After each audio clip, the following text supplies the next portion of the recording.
Bismillahirrahmanirrahim. Assalamualaikum warahmatullahi wabarakatuh. Waalaikumsalam warahmatullahi wabarakatuh. Alhamdulillah, puji dan syukur marilah senantiasa kita panjatkan kehadirat Allah Subhanahu wa taala, karena pada pagi hari ini kita masih diberikan kesehatan sehingga dapat mengikuti kegiatan menyebarkan pemahaman budaya positif. Salawat dan salam tak bosan-bosannya kita hadiahkan buat Nabi junjungan umat, yakninya baginda Rasulullah Sallallahu Alaihi Wasallam. Allahumma salli ala Muhammad wa ala ali Muhammad. Semoga dengan sering-sering bersalawat kepada beliau, insya Allah di akhirat kelak kita mendapatkan syafaatnya. Amin, amin ya rabbal alamin. Yang sama-sama kita hormati Ibu Kepala Sekolah SDN 15 Batu Nanggai, yang sama-sama kita hormati Bapak-bapak, Ibu-ibu Majelis Guru SDN 15 Batu Nanggai. Sebelumnya saya mengucapkan terima kasih banyak kepada Bapak-bapak dan Ibu-ibu yang pada pagi hari ini dapat meluangkan waktunya untuk mengikuti kegiatan diseminasi menyebarkan pemahaman budaya positif, yang mana ini merupakan tugas aksi nyata modul 1.4. Baiklah Bapak dan Ibu semuanya, langsung saja kita masuk kepada topik hari ini, yaitu menyebarkan pemahaman budaya positif, di mana kita semua sudah tahu dan sudah paham tentang budaya positif. Di sini kami selaku penyaji materi mungkin ingin berbagi dengan Bapak dan Ibu yang ada di SDN 15 Batu Nanggai tentang apa itu sebenarnya yang dikatakan dengan budaya positif. Sebenarnya setiap hari menghadapi anak didik kita sudah menerapkan apa yang dinamakan dengan budaya positif tersebut. Tapi sejak adanya kurikulum Merdeka, kita baru tahu kalau itu merupakan budaya positif. Selama ini kita tidak menamainya dengan budaya positif, tapi hal itu sudah kita lakukan. Apa contohnya? Setiap pagi kita bersalaman dengan anak, itu merupakan budaya positif. Kita mengajarkan anak kalau mau keluar dari kelas minta izin kepada guru yang ada di kelas, itu juga budaya positif. Nah, mungkin pada kesempatan kali ini lupa mengingatkan, kita ulang kembali pemahaman kita mengenai budaya positif. Apa saja konsep inti budaya positif itu sebenarnya? Yang pertama yaitu perubahan paradigma positif. Paradigma tentu cara kita berpikir, cara pandang kita. Kemudian disiplin positif, nilai-nilai kebajikan yaitu nilai-nilai kebaikan. Kebutuhan dasar manusia, motivasi perilaku manusia, posisi kontrol guru, keyakinan kelas, dan terakhir yaitu segitiga restitusi. Pada posisi kontrol guru ini, disinilah nanti peran kita sebenarnya akan kita pahami. Disinilah nanti di posisi kontrol guru ini akan banyak kita temui kesalahan-kesalahan yang mungkin selama ini kita abaikan terhadap murid kita. Jadi di sini tujuan saya memberikan pemahaman tentang budaya positif ini yaitu membangkitkan kembali ingatan kita tentang apa sebenarnya yang menjadi budaya positif tersebut.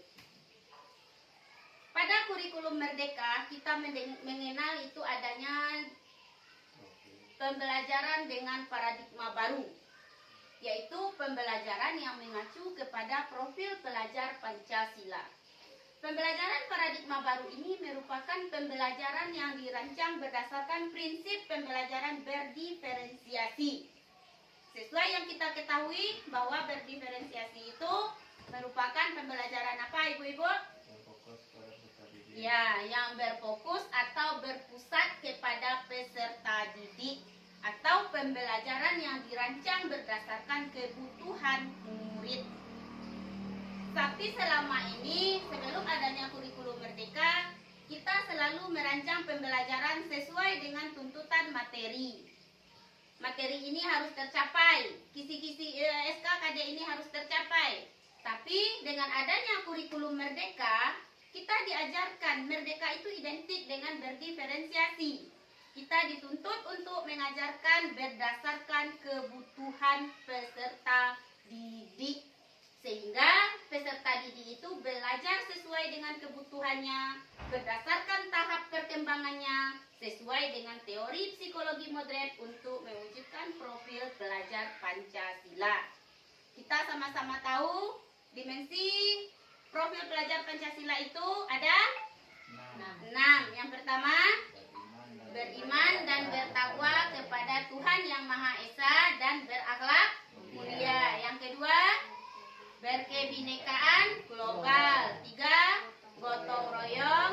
4, kreatif. 5, bernalar kritis. Terakhir yaitu mandiri.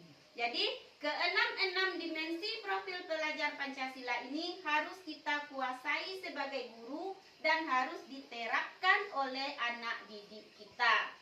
Tapi yang namanya pembelajaran dengan paradigma baru, tentu bagi kita juga pembelajaran baru, tak semudah membalikan telapak tangan. Tentu semuanya ada proses dan kita berusaha untuk mengubah diri kita dari kita yang dulu menjadi kita yang sekarang yang memiliki profil pelajar Pancasila. Nah, pada miskonsepsi tentang teori kontrol. Miskonsepsi ini adalah konsep yang selama ini salah.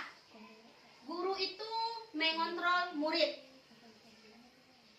Kemudian kritik dan membuat rasa bersalah mampu menguatkan karakter. Semua penguatan positif, efektif, dan bermanfaat. Ilusi bahwa orang dewasa berhak memaksa. Ini merupakan ilusi-ilusi yang salah yang selama ini pernah kita kerjakan. Guru mengontrol murid. Memang sering kita lakukan, kita mengontrol murid. Karena kita ingin anak kita baik ke depannya. Tapi cara kitanya salah. Kita mengontrol mereka. Kita tidak memberi kebebasan kepada anak untuk berbuat sesuai dengan perkembangannya.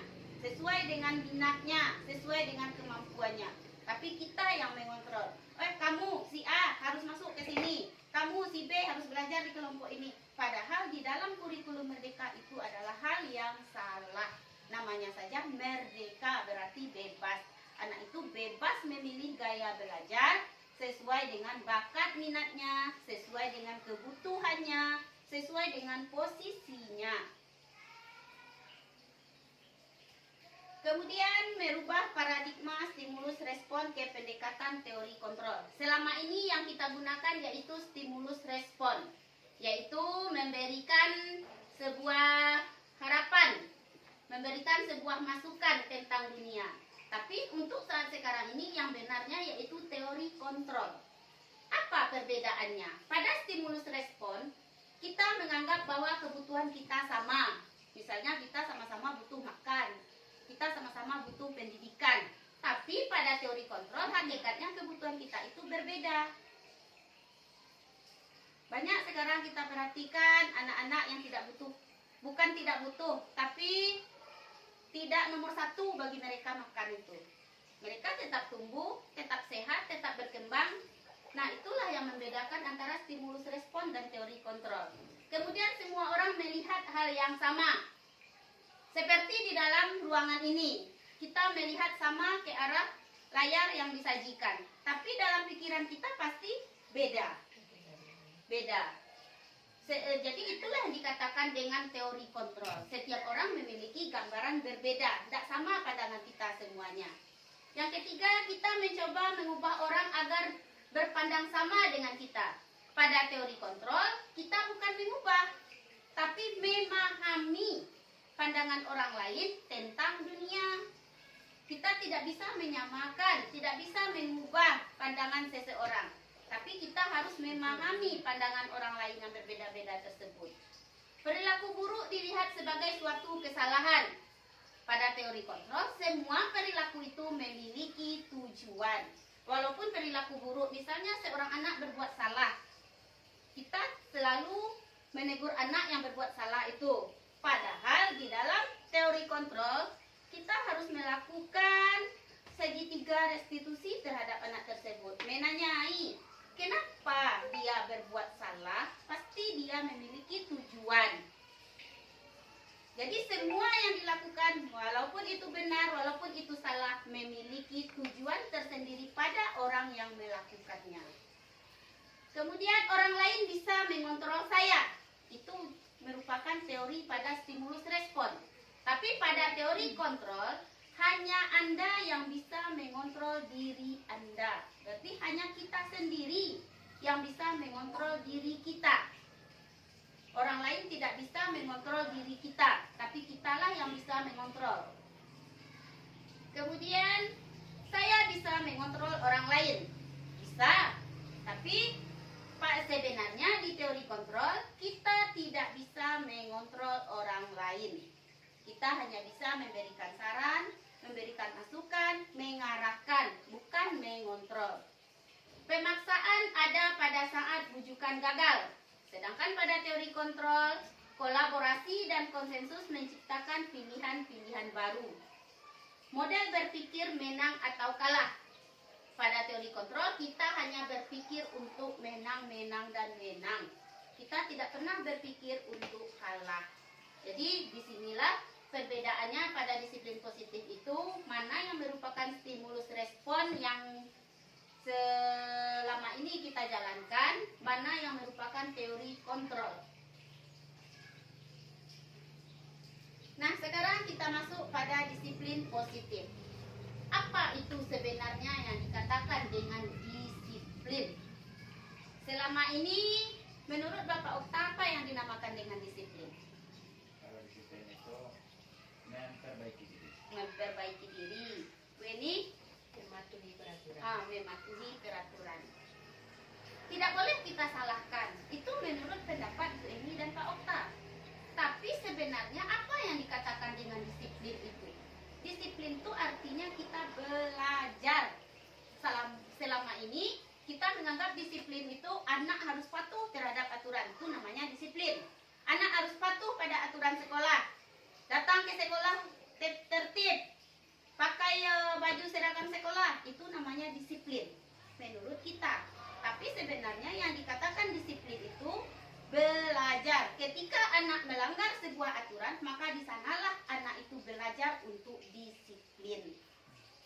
Jadi disiplin itu mengacu pada disiplin diri yang memiliki tanggung jawab terhadap apa yang dilakukannya berdasarkan nilai-nilai yang diyakini. Kemudian disiplin positif itu merupakan salah satu cara penerapan disiplin yang bertujuan untuk menumbuhkan kesadaran serta memperdayakan peserta didik tanpa imbalan penghargaan, ancaman, atau hukuman. Jadi disiplin positif yang dinamakan disiplin positif itu tidak ada yang namanya imbalan, penghargaan, reward, baik berupa barang, benda, ataupun berupa apapun. Selama ini yang kita terapkan, jika kamu mampu berbuat patuh, jika kamu mampu disiplin, maka akan ibu berikan hadiahnya kue. Itu merupakan penerapan disiplin yang salah. Sebenarnya hal itu tidak ada di dalam disiplin positif. Karena ketika seorang anak merasa dia telah berhasil, maka dijanjikan oleh guru untuk diberikan reward atau hadiah. Dia akan maju ke depan menerima reward atau hadiah tersebut. Dia merasa berbangga hati. Dia merasa dia bahagia. Tapi di sisi lain, anak yang tidak maju ke depan karena dia tidak mampu memenuhi apa yang diminta guru akan merasa kecil hati.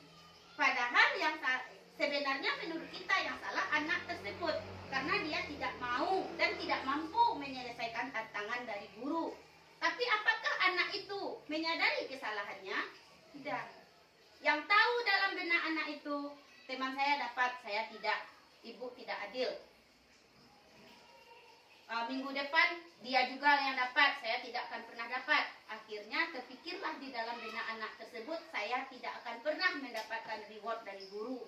Untuk apa saya maju? Untuk apa saya supaya berubah. Kemudian memberikan ancaman. Jika kamu besok tidak membuat PR, maka akan ibu berdirikan di depan. Ibu suruh menjemput bukunya pulang. Anak merasa terancam. Di satu sisi kita berpikir dengan adanya ancaman tersebut, anak akan belajar sungguh-sungguh di rumah. Anak akan menjadi takut dan dia akan membuat PR-nya. Tapi sebenarnya itu adalah penerapan yang salah. Termasuk juga sebuah hukuman. Jadi apa yang harus kita lakukan untuk menegakkan disiplin positif? Yang harus kita tegakkan untuk menegakkan disiplin positif yaitu kita memberi konsekuensi. Misalnya, nanti ada slide-nya tentang konsekuensi, mana yang merupakan hukuman, mana yang merupakan konsekuensi. Nanti ada yang membedakannya. Misalnya, kita membuat kesepakatan dengan anak. Dibuat kesepakatan siapa yang harus mengerjakan PR dari rumah. Jika tidak mengerjakan PR, kita sepakati dengan anak tersebut apa yang akan terjadi. Mungkin PR-nya menjadi 2 kali lipat, atau dari PR yang 5 menjadi 8, dengan catatan disetujui oleh seluruh anggota kelas. Itu dinamakan dengan konsekuensi.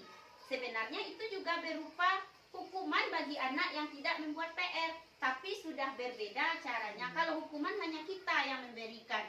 Kalau tidak buat PR, besok ibu suruh membuatnya 2 kali lipat.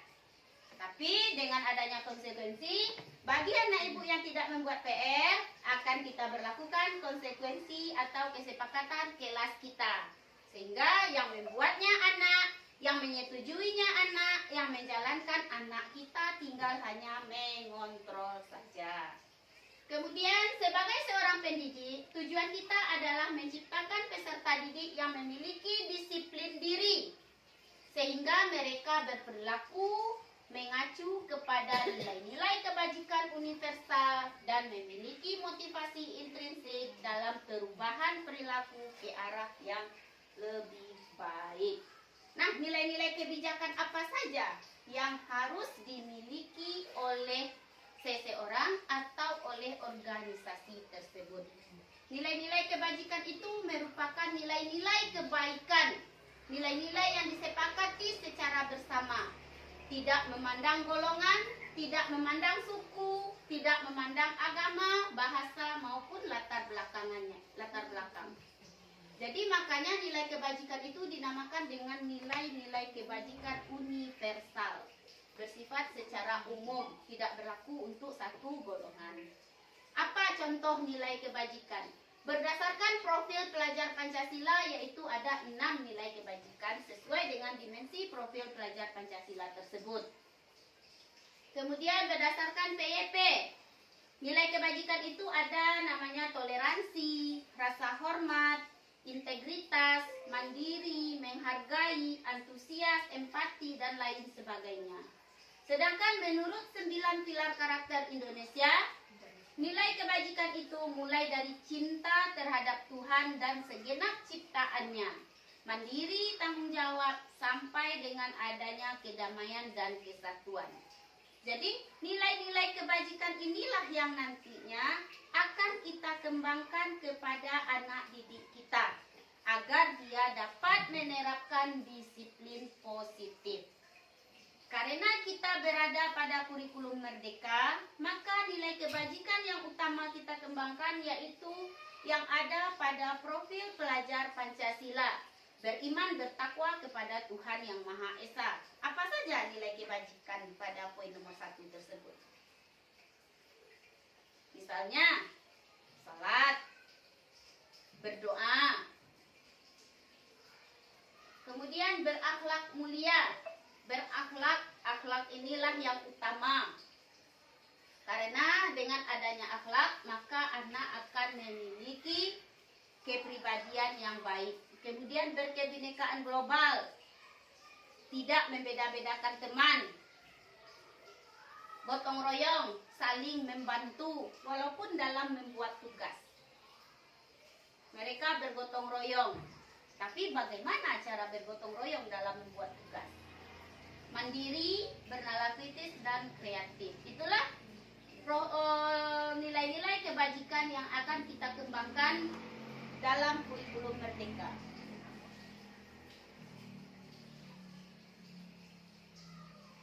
Kemudian kita lanjut pada kebutuhan dasar manusia. Kebutuhan dasar manusia itu merupakan segala sesuatu yang dibutuhkan oleh manusia untuk mempertahankan keseimbangan kondisi fisiologis dan psikologis yang bertujuan untuk mempertahankan kehidupan dan kesehatan. Kebutuhan dasar manusia ini pada hakikatnya sama kebutuhan kita. Di sini kami akan memaparkan ada 5 kebutuhan dasar manusia. Yang pertama, kebutuhan itu dinamakan dengan penguasaan. Di segi mana saja kebutuhan itu merupakan penguasaan bagi seorang manusia? Ini merupakan pendapat dari Dr. William Glasser. Penguasaan itu yaitu adanya harga diri, keinginan untuk dianggap, memimpin, berprestasi, diakui dan didengar. Mungkin ini dimiliki oleh setiap kita. Kebutuhan harga diri, keinginan untuk dihargai. Kemudian yang kedua, kasih sayang dan rasa diterima. Adanya rasa diterima, dipedulikan, berbagi, kerjasama, menjadi bagian dalam kelompok. 3, bertahan hidup. Bertahan hidup itu ini kebutuhan yang umum. Makanan, pakaian, tempat tinggal, keamanan, dan kesehatan. Kesenangan, bermain, humor, antusiasme, tertawa. Kebebasan, mandiri, memiliki pilihan, mencoba hal baru, mampu mengendalikan arah dirinya. Kira-kira menurut Bapak dan Ibu guru, manakah yang rentan saat ini dibutuhkan oleh anak kita?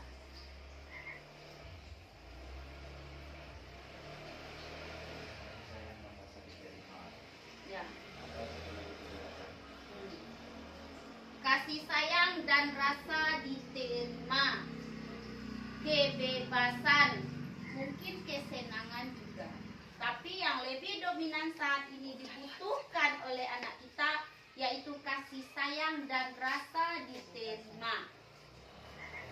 Karena pengalaman di sekolah kita, ada satu anak kita yang sudah keluar dari mulutnya karena dia kurang diperhatikan oleh orang tuanya. Makanya di sekolah dia selalu membuat ulah karena dia ingin dipedulikan, ingin diperhatikan, ingin menjadi bagian dari sekolah ini. Makanya dia mencari-cari perhatian guru. Jadi rasa kasih sayang dan rasa diterima itu yang kurang dari dirinya.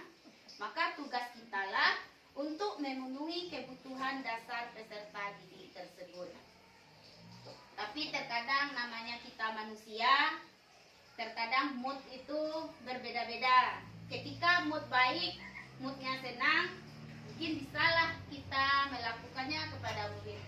Tapi ketika mood tidak senang, terbawa lagi ke kita yang dahulu, yaitu suka mengontrol murid, terkadang marah pada murid. Nah, untuk memenuhi kebutuhan dasar manusia tersebut, maka ada motivasi perilaku manusia itu yang harus dipenuhi.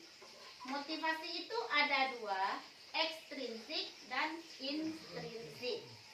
Ekstrinsik itu bersumber dari luar dirinya, sedangkan intrinsik dari dalam dirinya.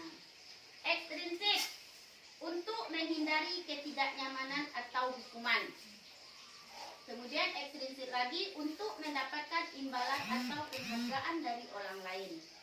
3, intrinsik untuk menjadi orang yang mereka inginkan dan menghargai diri sendiri dengan nilai-nilai yang mereka percaya. Nah, dari 3 motivasi ini kita dapat membayangkan tentang disiplin tadi.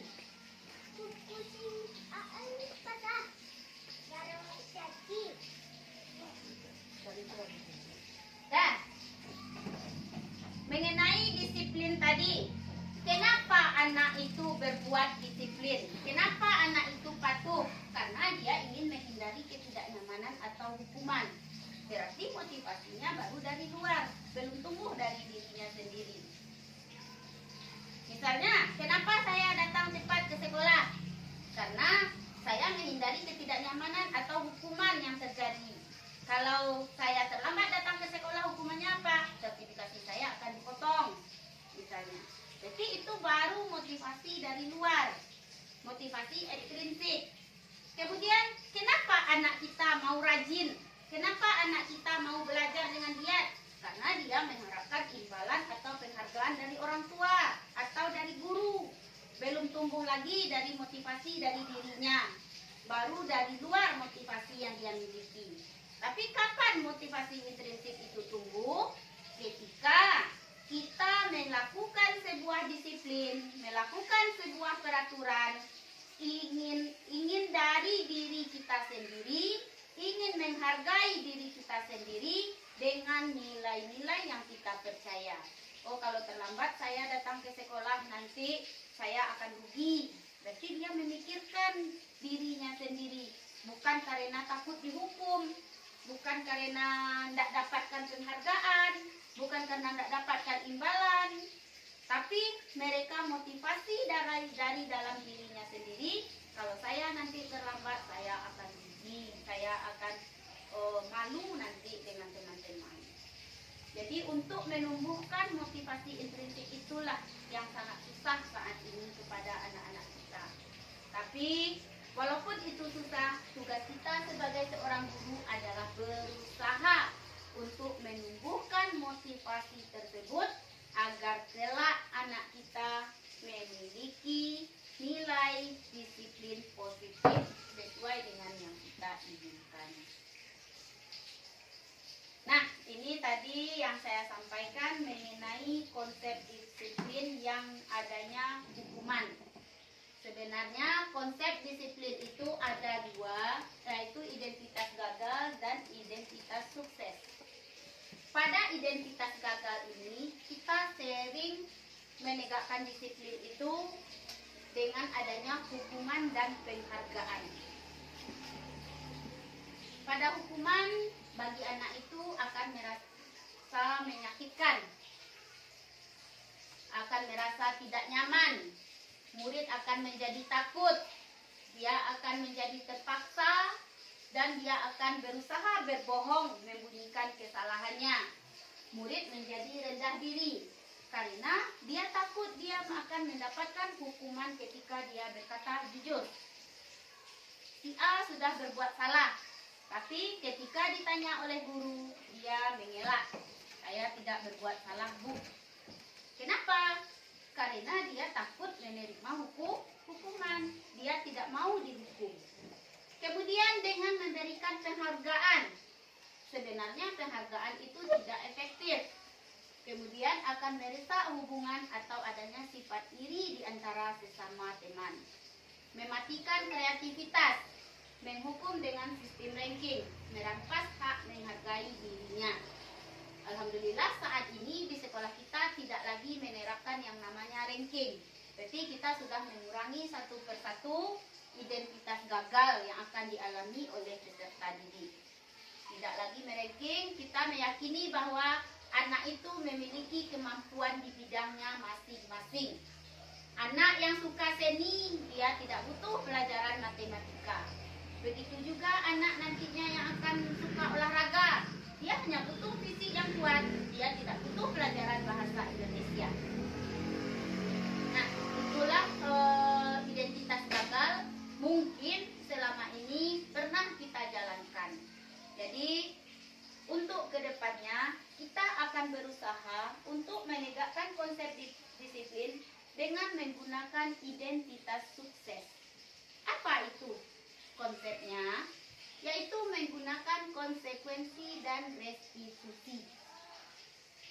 Konsekuensi ini sebuah tindakan yang kita lakukan berdasarkan kesepakatan bersama. Jadi tidak ada yang merasa disakiti.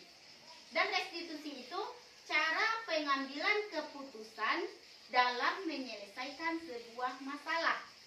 Jadi untuk konsekuensi itu sifatnya hanya jangka pendek. Kita bisa mengulang-ulang terus, bisa mengganti konsekuensi di kelas sesuai dengan kebutuhan yang ada di kelas kita. Ketika keyakinan kelas yang satu sudah terpenuhi, maka tidak perlu lagi mungkin kita lakukan konsekuensi terhadap aturan kelas yang tersebut. Maka bisa kita rubah keyakinan kelas kita sehingga adanya stimulus atau respon. Kemudian murid menghormati peraturan. Kenapa dengan konsekuensi murid bisa menghormati peraturan? Karena yang membuatnya adalah murid sendiri. Yang melakukan murid sendiri. Yang melanggar murid itu juga sendiri. Kemudian kehilangan waktu untuk merenungi kesalahan. Restitusi. Bagaimana cara menerapkan restitusi itu?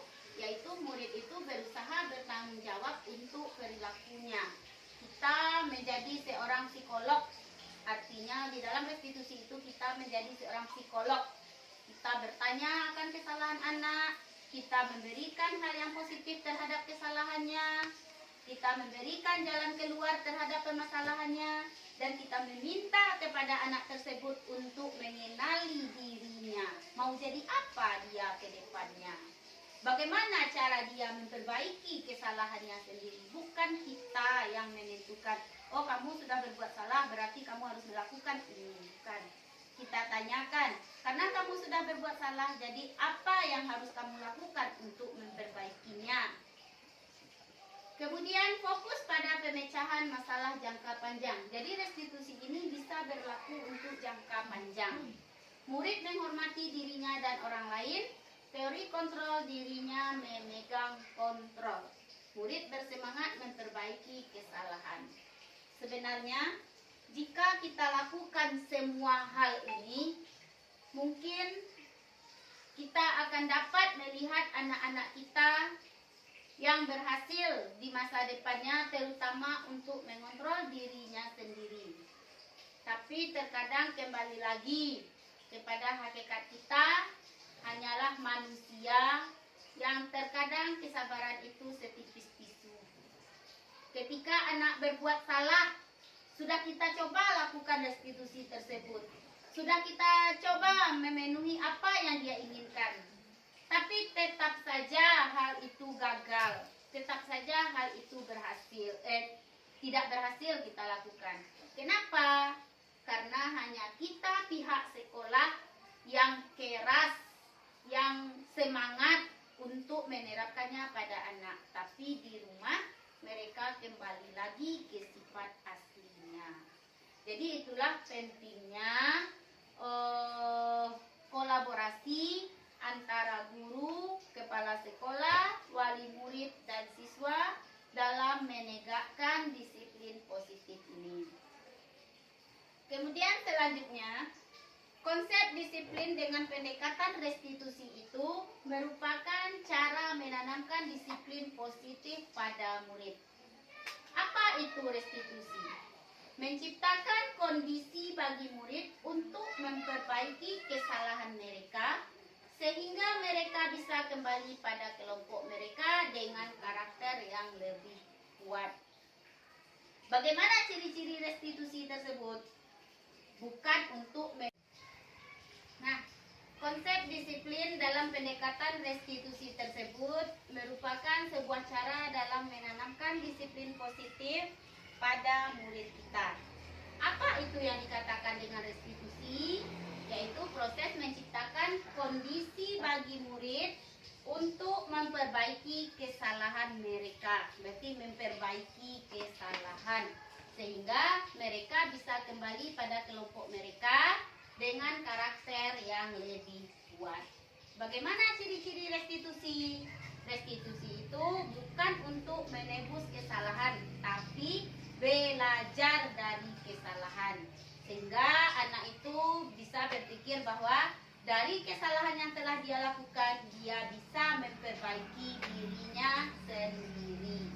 Kemudian memperbaiki hubungan dan merupakan tawaran, bukan sebuah paksaan. Restitusi itu menuntun untuk melihat ke dalam diri. Restitusi mencari kebutuhan dasar yang mendasari tindakan. Restitusi diri adalah cara yang paling baik. Restitusi fokus pada karakter, bukan tindakan. Berarti yang kita perbaiki itu karakternya. Restitusi bukan berfokus pada solusi. Tidak mencari kesalahan, tapi memberikan solusi terhadap kesalahannya. Restitusi mengembalikan murid yang berbuat salah pada kelompoknya. Nah, dalam penerapan restitusi ini kami sudah mencobakan di kelas 4. Tapi sesuai dengan yang saya sampaikan bahwa karena ini baru bagi anak itu banyak yang tertawa ketika dilakukan restitusi. Karena dalam restitusi ini, disinilah sebenarnya peran kita sebagai guru itu akan dapat kita ketahui. Kemudian di perbedaan antara hukuman, konsekuensi, dan restitusi. Kita misalkan kasusnya siswa sering tidak mengerjakan PR. Mungkin di setiap kelas kita akan menemukan adanya anak kita yang tidak mengerjakan PR. Bagaimana cara kita melakukan disiplin positif tersebut pada anak yang tidak mengerjakan PR? Jika kita berikan hukuman, berarti kita akan menghukum siswa tersebut hormat pada bendera selama 10 menit. Atau buat PR-nya di luar. Sering itu kita lakukan, buat PR di luar. Atau kita marah kepada murid tersebut, kenapa kamu tidak membuat PR? Kan sudah seminggu ibu berikan. Maka kamu tidak belajar di rumah. Bagaimana dengan siswa tersebut? Dia akan menjadi takut. Kemudian ketika konsekuensi kita berikan, apa yang kita lakukan? Kita memberikan konsekuensi untuk mengerjakan PR-nya saat istirahat atau dikerjakan sebanyak 3 kali lipat. 3 kali lipat akan memberatkan murid. Tapi ketika itu merupakan konsekuensi, maka tidak akan berat. Karena sudah dia sepakati di kelasnya. Tapi ketika tidak dalam konsekuensi, tidak disepakati, hal itu akan menjadi hal yang berat bagi anak. Kemudian guru tegas dan siswa menghormati peraturan. Ketika restitusi kita lakukan, kita tanyakan dulu kepada anak tersebut tentang keyakinan kelas yang sudah dibuat. Berarti anak tersebut melanggar keyakinan yang dibuatnya. Apa yang harus dia lakukan untuk menyelesaikan masalahnya? Kemudian guru terbuka dan siswa menghormati dirinya dan orang lain. Ini contoh kasus ketika anak tidak mengerjakan PR.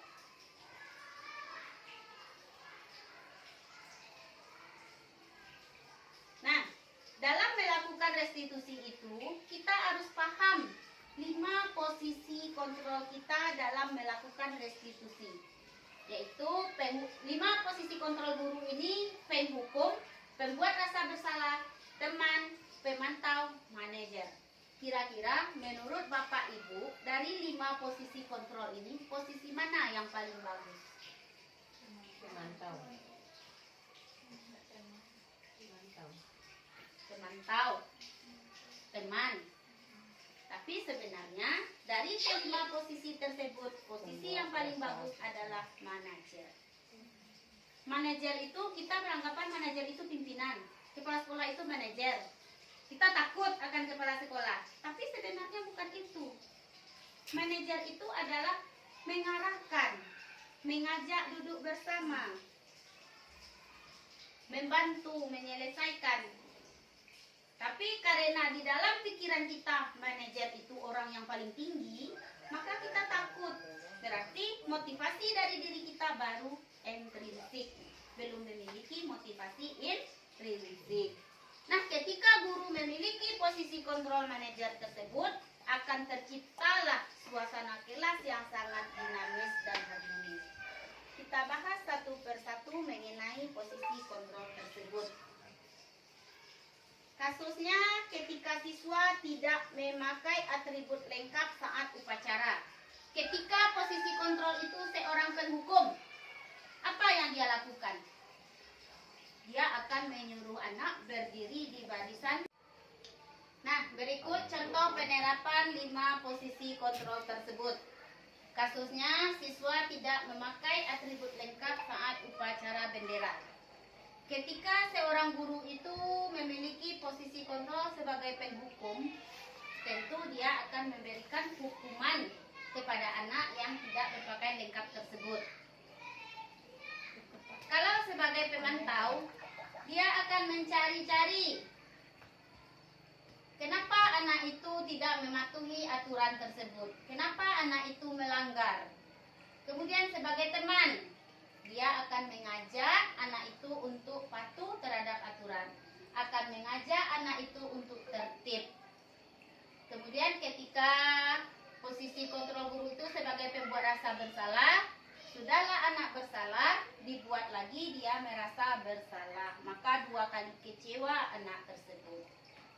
Nah, sebaiknya lakukanlah posisi kontrol itu sebagai seorang manajer.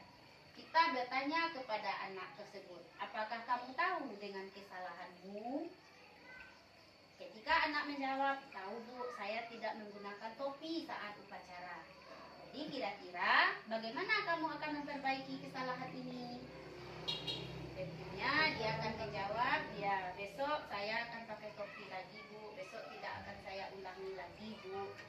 Jadi anak merasa, oh jadi ketika saya berbuat salah, saya diajarkan oleh guru untuk patuh, saya tidak dihukum.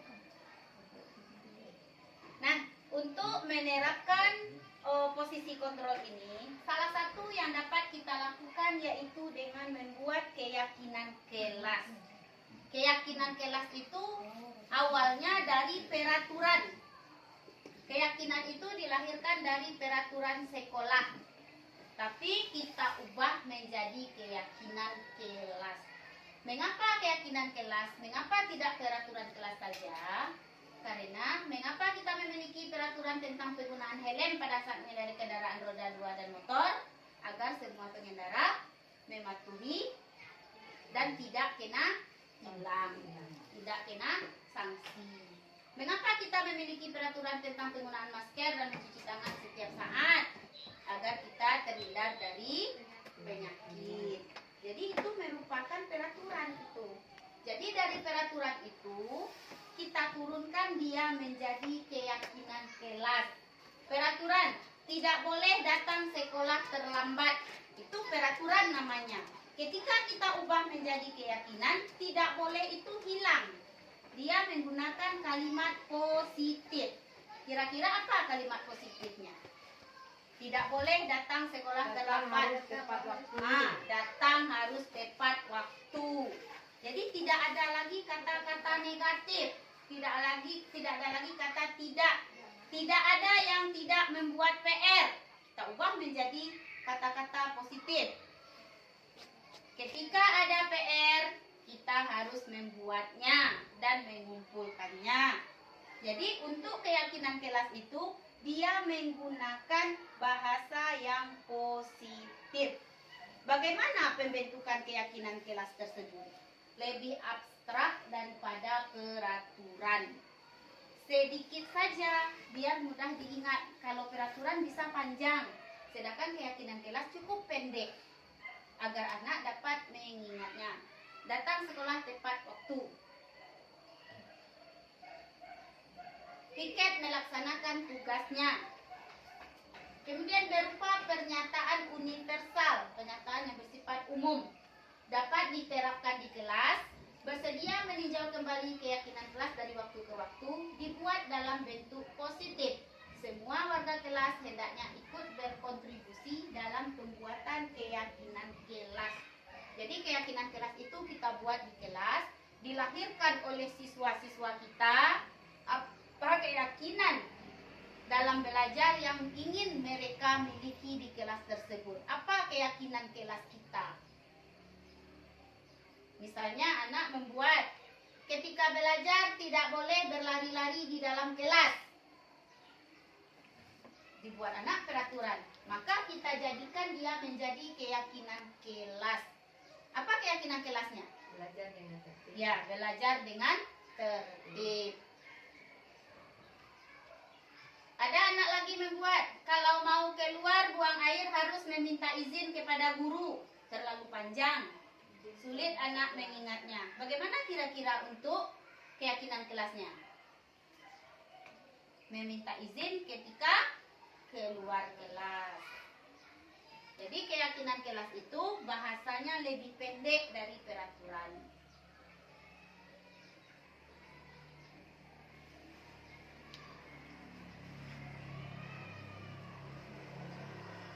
Nah, ketika keyakinan keyakinan itu dilanggar atau ketika anak berbuat salah atau anak memiliki masalah, maka akan kita berlakukan segitiga restitusi. Akan kita berlakukan segitiga restitusi supaya anak itu dapat memecahkan masalahnya dan dapat mencari jalan keluar dari masalah yang dia hadapi. Nah, apa itu yang dikatakan dengan restitusi? Yaitu suatu proses dialog yang dijalankan oleh guru agar dapat menghasilkan murid yang mandiri dan bertanggung jawab. Itu adalah tujuan dilakukannya restitusi. Bagaimana tahapan restitusi? Namanya segitiga, tentu ada 3 tahapan. Yang pertama yaitu menstabilkan identitas. Kemudian yang kedua, validasi tindakan yang salah. Yang ketiga, menanyakan keyakinan.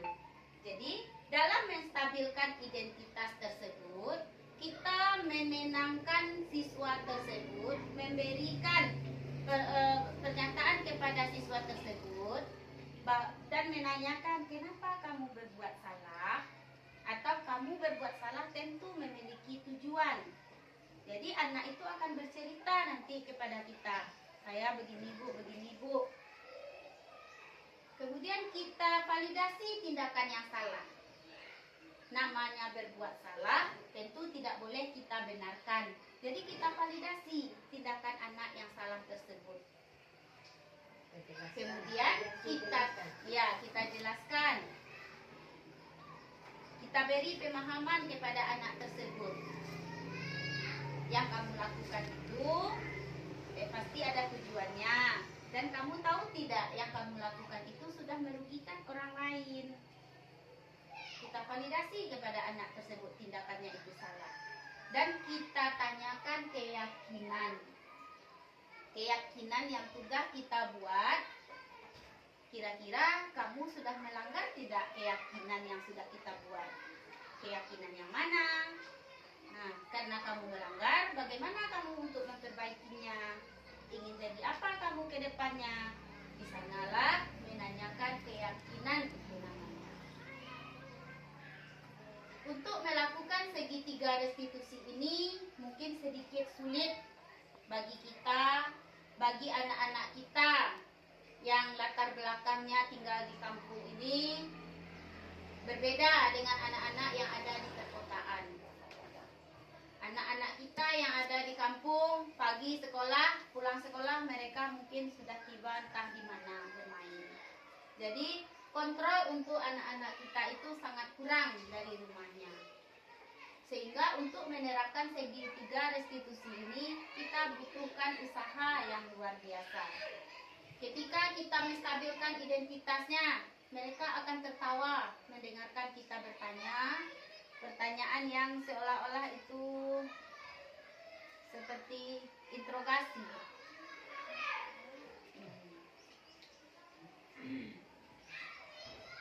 Nah, ini hal yang dilakukan ketika kita melakukan restitusi, yaitu menstabilkan identitas tadi. Prinsipnya, membuat kesalahan adalah bagian dari proses pembelajaran. Kita katakan pada anak berbuat salah itu wajar. Bertentangan dengan sebenarnya dengan yang ada di pikiran kita. Bagaimana pula berbuat salah itu wajar? Sudah nyata salah, wajar juga kata ibu guru ini. Tapi itulah yang dilakukan di restitusi. Kita mengatakan pada anak berbuat salah itu wajar. Tidak ada manusia yang sempurna. Ibu atau bapak juga pernah melakukan kesalahan. Nah, sekarang ibu bapak tidak mencari kesalahan yang sudah kamu buat, tapi ibu ingin mencarikan solusi dari permasalahan ini. Kamu berhak merasa begitu. Inilah biasanya pertanyaan atau pernyataan yang sering keluar ketika kita melakukan restitusi yang tahap pertama, yaitu menstabilkan identitas. Kemudian tahapan kedua. Pada tahapan kedua ada namanya validasi tindakan yang salah. Pada validasi tindakan yang salah ini, kita mengatakan kepada anak tersebut, kamu pasti punya alasan mengapa melakukan hal itu. Kemudian padahal kamu bisa melakukan hal yang lebih buruk dari ini ya. Terbayang nggak dalam pikiran kita akan bertanya seperti itu kepada anak? Sudah nyata dia berbuat salah, kita pancing lagi, pasti bisa berbuat hal yang lebih buruk dari ini. Kemudian kamu patut bangga karena telah melindungi sesuatu yang penting buatmu. Berarti melindungi harga dirinya. Dia melawan, melindungi harga dirinya. Kamu melakukan karena mempertahankan sesuatu yang penting bagimu. Ini biasanya yang sering digunakan dalam melakukan validasi tindakan yang salah. Kemudian yang terakhir yaitu pada tahap menanyakan keyakinan. Pada tahap menanyakan keyakinan ini, kita menanyakan kembali kepada anak tersebut, apa keyakinan kelas kita? Nilai-nilai apa yang telah disepakati bersama? Seperti apa gambaran kelas ideal menurut kamu? Bagaimana cara kamu memperbaiki kesalahan? Kamu ingin menjadi orang yang seperti apa? Jadi dari sini anak itu akan membayangkan apa yang sudah dilanggarnya dan bagaimana cara dia memperbaikinya dan ingin menjadi apa dia ke depannya. Mungkin di dalam teori hal ini sangatlah mudah untuk kita lakukan. Tapi dalam praktek kita butuh penguasaan yang lebih dalam lagi. Butuh pemahaman yang lebih dalam lagi dalam melakukan segitiga restitusi ini. Karena kita harus terlepas dari kebiasaan lama kita. Setiap ada anak salah, kita langsung panggil dan selesaikan masalahnya menurut kita itu benar. Tanpa kita melakukan 3 tindakan tersebut. Kita langsung mencari jalan keluarnya, tidak bertanya kepada anak bagaimana maunya untuk menyelesaikan masalah tersebut. Nah, ada contoh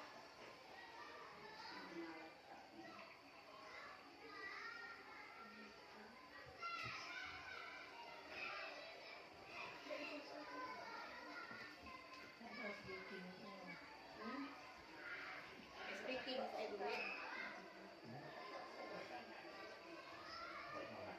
Kok dapat tak? Speaking lah saya dapat tak?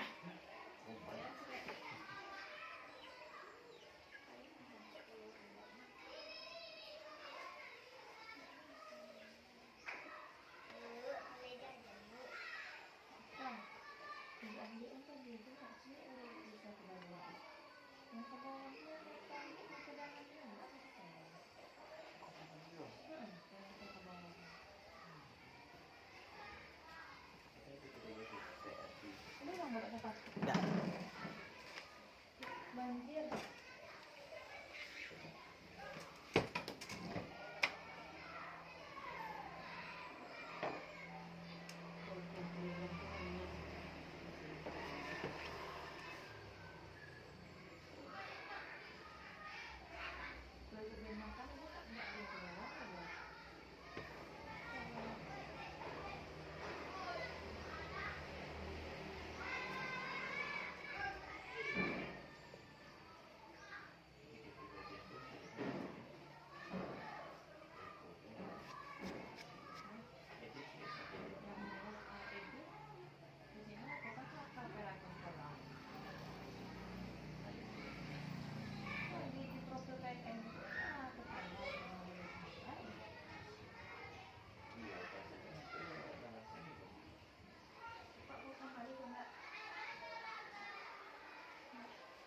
Lah Bapak dan Ibu sambil menunggu.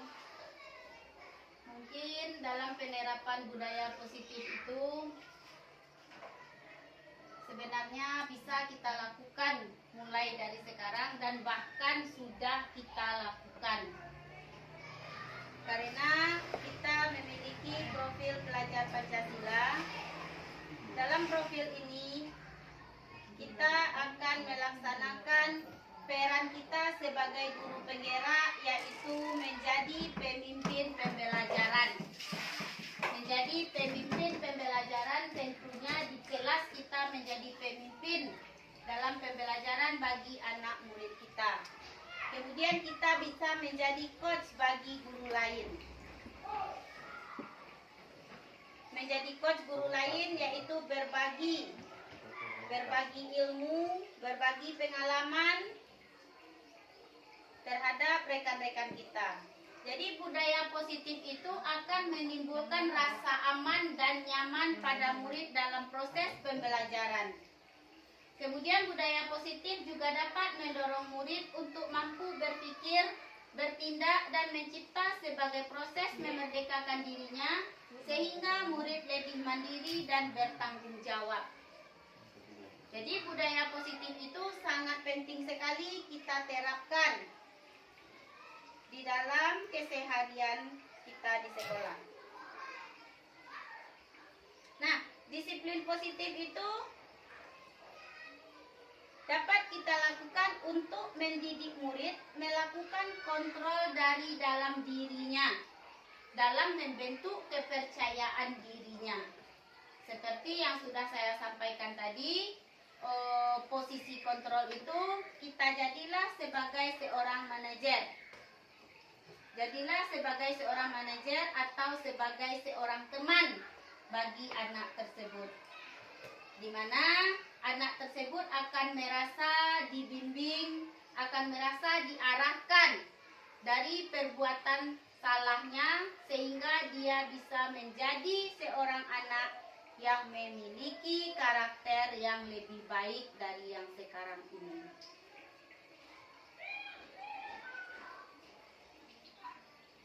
Nah, jika ada masukan atau penguatan dari Bapak dan Ibu dengan mendengarkan pemaparan tadi, maka saya persilahkan. Mungkin penguatan dari Okta tentang apa tadi kan, disiplin positif. Memang itulah PR kita atau tugas kita untuk menjadi seorang guru yang digugu dan ditiru. Apalagi kita telah melakukan guru merdeka ini, bagaimana kita tidak mengajar dengan paradigma lama, tetapi kita sudah harus berani lagi bergerak atau melompat dengan perubahan yang lebih baru demi ketuntasan tadi kita. Yaitu dalam segitiga restitusi itu memang sangat wajib bagi kita laksanakan. Tambahan untuk penguatan dari mendengar. Kita seorang guru itu harus 3 langkah yang kita laksanakan seperti dengan segitiga restitusi tadi dan penambahan. Kita harus mendengar dengan mata, kita harus mendengar dengan telinga, dan kita harus mendengar dengan hati nurani. Mendengar dengan mata, kita jangan melihat dari apa yang dikadu atau yang diberikan dari tanggapannya saja, tetapi kita harus melihat bagaimana dalam kesehariannya. Terkadang anak ini malas mengatakan kepada kita apa yang sedang dipermasalahkannya. Terkadang dia ada permasalahan di rumah dan dia malu mengatakan di rumah sekolah. Dan kita itulah harus mendengar dengan mata. Dan ada pula kita harus mendengar dengan telinga. Kadang-kadang kita anak merasa didengar, merasa ada yang diperlukannya. Kadang-kadang kita memang mengabaikan pertanyaan-pertanyaan dari anak tersebut. Dan selanjutnya kita harus mendengar dengan hati nurani. Setelah kita selesaikan permasalahan dan kita tidak harus lagi membentak atau dengan kata-kata hukuman, tetapi kita benar-benar betul untuk mendengarkannya dengan sepenuh hati nurani kita.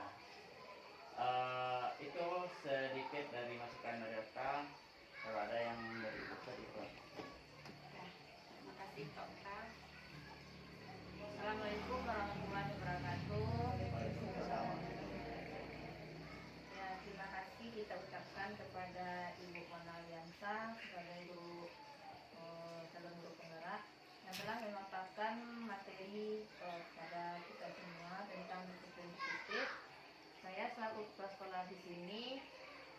terima kasih karena ilmu yang Ibu Muna berikan itu sangat bermanfaat bagi Bapak Ibu guru kita semua.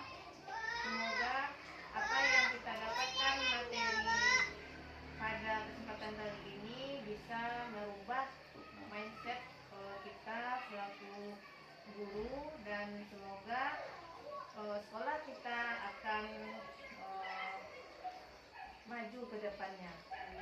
Amin ya rabbal alamin. Demikian saran dan tanggapan dari saya. Assalamualaikum warahmatullahi wabarakatuh. Terima kasih banyak kepada Bapak Okta dan Ibu Wid yang telah memberikan masukan, telah memberikan penguatan terhadap apa yang saya sampaikan hari ini. Mungkin kita akan sama-sama berusaha, kita akan sama-sama mencoba untuk menerapkan disiplin positif tersebut. Karena yang kita tahu bahwa kurikulum Merdeka ini identik sekali dengan penerapan budaya positif. Bahkan di dalam PMM pun kita mengambil materi tentang budaya positif. Jadi budaya positif itu tidak hanya lagi sebuah tameng, tidak hanya lagi sebuah materi atau sebuah judul, tapi merupakan sebuah kekuatan yang harus kita lakukan, harus kita laksanakan, dan harus kita arahkan anak kita untuk melakukan budaya positif tersebut agar terciptalah anak siswa yang memiliki profil pelajar Pancasila tersebut. Jadi semuanya berawal dari budaya positif. Dan alhamdulillah di sekolah kita ini kita sudah banyak menerapkan budaya-budaya positif.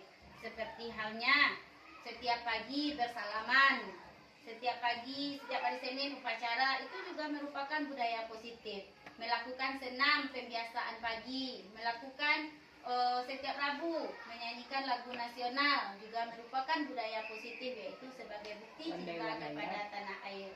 One Day One Ayat juga merupakan penerapan dari budaya positif, yaitu pada dimensi yang pertama. Kemudian setiap hari Sabtu kita juga melakukan makan bersama, dan mungkin anak-anak yang ada dalam sekelompok itu akan berbagi dengan teman-temannya. Jadi sudah banyak sebenarnya budaya positif yang telah kita terapkan. Tinggal kita hanya lagi menyempurnakan dan meningkatkannya. Serta kita akan berusaha dan mencoba untuk memahami 5 posisi kontrol guru tadi. Kita akan melakukan posisi mana yang paling tepat untuk kita dan posisi mana yang terbaik untuk kita. Serta kita akan berusaha untuk menyelesaikan masalah-masalah anak menggunakan segitiga restitusi. Semoga dengan adanya pemahaman ini kita dapat menjadi seorang guru sesuai dengan yang apa kita dapatkan kemarin, seorang guru yang dirindukan oleh muridnya. Kita sesuai dengan apa yang disampaikan oleh Ki Hajar Dewantara, bahwa seorang guru itu tidaklah menuntut, tetapi dia menuntun. Menuntut dan menuntun sebuah kata yang hampir sama dan jauh sekali beda maknanya. Menuntut dan menuntun. Ki Hajar Dewantara berharap kita guru ini menuntun anak sesuai dengan kodratnya, yaitu kodrat alam dan kodrat zaman. Kodrat alam yang dimiliki oleh diri anak sendiri, sedangkan kodrat zaman sesuai dengan perkembangan yang ada. Nah, kedepannya kita harapkan hal itu akan terjadi pada diri kita. Kita akan merubah mindset kita yang selama ini salah, dan semoga kedepannya kita menjadi seorang guru yang sukses mengantarkan anak kita ke arah yang lebih baik. Nah, Bapak dan Ibu guru semuanya, mungkin itulah materi pemaparan dari saya. Jika ada penyampaian saya yang tidak pada tempatnya, saya mohon dimaafkan. Akhir kata saya ucapkan wabillahi taufiq wal hidayah. Assalamualaikum warahmatullahi wabarakatuh. Waalaikumsalam warahmatullahi wabarakatuh.